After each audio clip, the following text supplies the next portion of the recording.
रोज़े के बयान में बाब 37 रोज़ा रखने में बीवी के हक़ की रियायत करना। 963 अब्दुल्लाह बिन अम्र बिन आस रज़ियल्लाह अन्हु से रिवायत में है कि रसूलुल्लाह सल्लल्लाहु अलैहि वसल्लम ने जब दाऊद अलैहिस्सलाम के रोज़े का जिक्र किया तो फरमाया, वह दुश्मन से मुकाबला के वक्त जंग का मैदान छोड़कर नहीं भागते थे।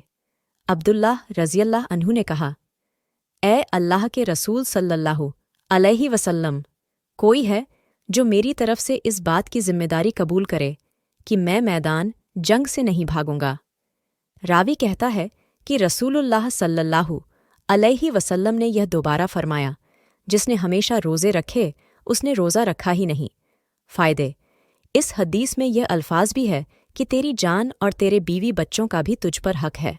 बाब 38 जो कोई रोज़े की हालत में किसी से मिलने गया और वहाँ रोज़ा न तोड़ा। 964 अनस रज़ियल्लाह अन्हु से रिवायत है, उन्होंने फरमाया, नबी सल्लल्लाहु अलैहि वसल्लम उम्मी सुलैम रज़ियल्लाहु अन्हा के पास गए तो उन्होंने आपके लिए खजूरें और घी पेश किया। आपने फरमाया, अपना घी कोजे में और खजूरें बर्तन में वापस डाल दो, क्योंकि मैं रोज़े से हूँ। फिर आपने घर के एक कोने में खड़े होकर फ़र्ज़ नमाज के अलावा कोई नमाज अदा की। उम्मी सुलैम रज़ियल्लाहु अन्हा और उनके दीगर घर वालों के लिए दुआ फरमाई। उम्मी सुलैम रज़ियल्लाहु अन्हा ने अर्ज किया, मेरा एक ख़ास अजीज़ है, उसके लिए। फरमाया, कौन है? अर्ज किया, आपका खादिम अनस रज़ियल्लाहु अन्हु। अनस रज़ियल्लाहु अन्हु कहते हैं कि आपने दुनिया और आखिरत की कोई भलाई नहीं छोड़ी जिसकी मेरे लिए दुआ न की हो। आपने फरमाया, ए अल्लाह, उसे माल और औलाद अता फरमा और उसे बरकत दे। चुनांचे देख लो, मैं तमाम अंसार से ज़्यादा मालदार हूँ और मुझसे मेरी बेटी आमिना रज़ियल्लाहु अन्हा बयान करती थी कि हज्जाज के बसरा आने के वक्त तक 120 से कुछ ज़्यादा मेरे हकीकी बच्चे दफन हो चुके थे। फ़ायदे, जब हज्जाज बिन यूसुफ बसरा में आया तो उस वक्त हज़रत अनस रज़ियल्लाहु अन्हु की उम्र कुछ ऊपर 80 बरस की थी और आप 100 बरस की उम्र में फौत हुए। आपका एक बाग था जो साल में 2 बार फल देता था।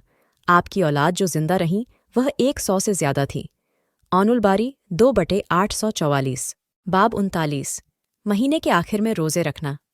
965 इमरान बिन हुसैन रज़ियल्लाहु अन्हु से रिवायत है, उन्होंने कहा, नबी सल्लल्लाहु अलैहि वसल्लम ने किसी से पूछा, ए अबू फलां, क्या तूने इस महीने के आखिर में रोज़े रखे? उसने अर्ज किया, ए अल्लाह के रसूल सल्लल्लाहु अलैहि वसल्लम, नहीं।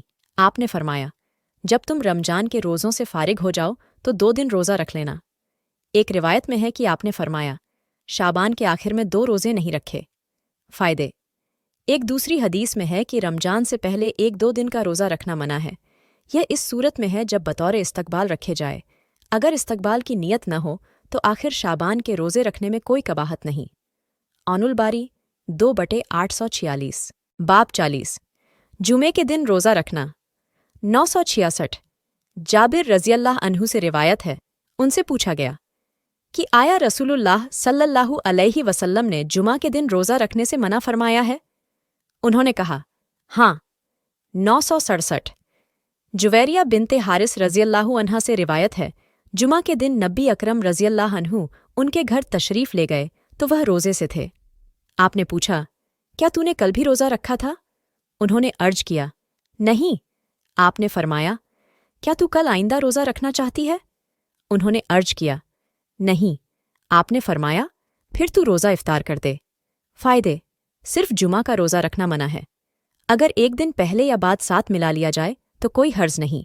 यह इसलिए मना फरमाया कि यहूदियों से बराबरी न हो, क्योंकि वो जिस दिन अपनी इबादत गाहों में जमा होते हैं सिर्फ उस दिन का रोज़ा रखते हैं।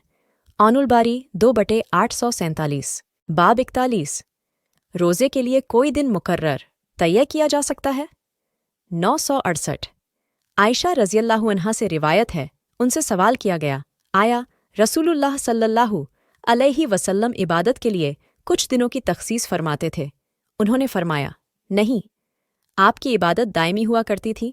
और तुम में से कौन है जो रसूलुल्लाह सल्लल्लाहु अलैहि वसल्लम के बराबर ताकत रखता हो? फ़ायदे, इमाम बुखारी का मतलब यह है कि किसी दिन को ख़ास करके पाबंदी के साथ रोज़ा रखना दुरुस्त नहीं, लेकिन सोमवार और जुमेरात का रोज़ा तो खुद रसूलुल्लाह सल्लल्लाहु अलैहि वसल्लम रखा करते थे। शायद इमाम साहब के नज़दीक यह हदीस सही नहीं होगी, वल्लाहु आलम। बाब 42 अय्याम तशरीक में रोज़ा रखना। 969 आयशा रज़ियल्लाहु अन्हा और इब्ने उमर रज़ियल्लाहु अन्हु से रिवायत है, उन्होंने फरमाया कि अय्याम तशरीक में रोज़ा रखने की इजाज़त नहीं दी गई मगर उस आदमी को जिसे अय्याम हज में कुर्बानी का जानवर न मिले। फ़ायदे हज्जे तमत्तु करने वाले को अगर हदी कुर्बानी न मिले तो अय्याम तशरीक के रोज़े रखने में कबाहत नहीं। इसके अलावा दूसरों को उन दिनों रोज़ा नहीं रखना चाहिए क्योंकि यह दिन खाने पीने और अल्लाह के ज़िक्र के लिए ख़ास हैं। आनुल बारी 2/850 बाब 43 आशूरा के दिन रोज़ा रखना। 970 आयशा रज़ियल्लाहु अन्हा से रिवायत है, उन्होंने फरमाया कि जाहिलियत के ज़माने में कुरैश आशूरा के दिन रोज़ा रखा करते थे और रसूलुल्लाह सल्लल्लाहु अलैहि वसल्लम भी उस दिन रोज़ा रखते, और जब आप मदीना मुनव्वरा तशरीफ़ लाए तब भी आपने यह रोज़ा रखा और लोगों को भी रोज़ा रखने का हुक्म दिया। लेकिन जब रमज़ान के रोज़े फ़र्ज़ हुए तो आशूरा का रोज़ा इख्तियारी कर दिया गया। अब जिसका दिल चाहे उस दिन रोज़ा रख ले और जिसका जी चाहे न रखे। फ़ायदे आशूरा 10वीं मुहर्रम को कहते हैं, उस दिन का रोज़ा रखना मुस्तहब सुन्नत है। अलबत्ता यहूदियों की मुखालफत के पेशे नज़र एक दिन पहले या बाद का रोज़ा साथ रख लिया जाए। रसूलुल्लाह सल्लल्लाहु अलैहि वसल्लम ने इस ख्वाहिश का इजहार किया था कि अगर मैं ज़िंदा रहा तो अगले साल 9वें मुहर्रम का रोज़ा भी रखूँगा, लेकिन आप पहले ही इंतकाल कर गए। वाजेह रहे कि हज़रत नूह अलैहिस्सलाम से यह दिन काबिल एहतराम है। हज़रत नूह अलैहिस्सलाम की कश्ती भी इसी दिन जुदी पहाड़ पर लंगर अंदाज हुई थी, इसलिए वह भी इस दिन का रोज़ा रखते थे। 971 इब्ने अब्बास रज़ियल्लाहु अन्हु से रिवायत है, उन्होंने फरमाया कि नबी सल्लल्लाहु अलैहि वसल्लम मदीना आए तो आपने यहूदियों को आशूरा का रोज़ा रखते देखा। आपने पूछा, ये रोज़ा क्या है? उन्होंने जवाब दिया, एक अच्छा दिन है, यानी इस दिन अल्लाह ने बनी इसराइल को उनके दुश्मन से निजात दी थी, तो मूसा अलैहिस्सलाम ने रोज़ा रखा था। आपने फरमाया, मैं तुमसे ज़्यादा मूसा अलैहिस्सलाम से ताल्लुक़ रखता हूँ। चुनांचे आपने उस दिन का रोज़ा रखा और लोगों को भी रोज़ा रखने का हुक्म दिया। फ़ायदे पाबंदी के साथ रोज़ा रखने का यह हुक्म रमजानुल मुबारक के रोज़े फ़र्ज़ होने से पहले का था।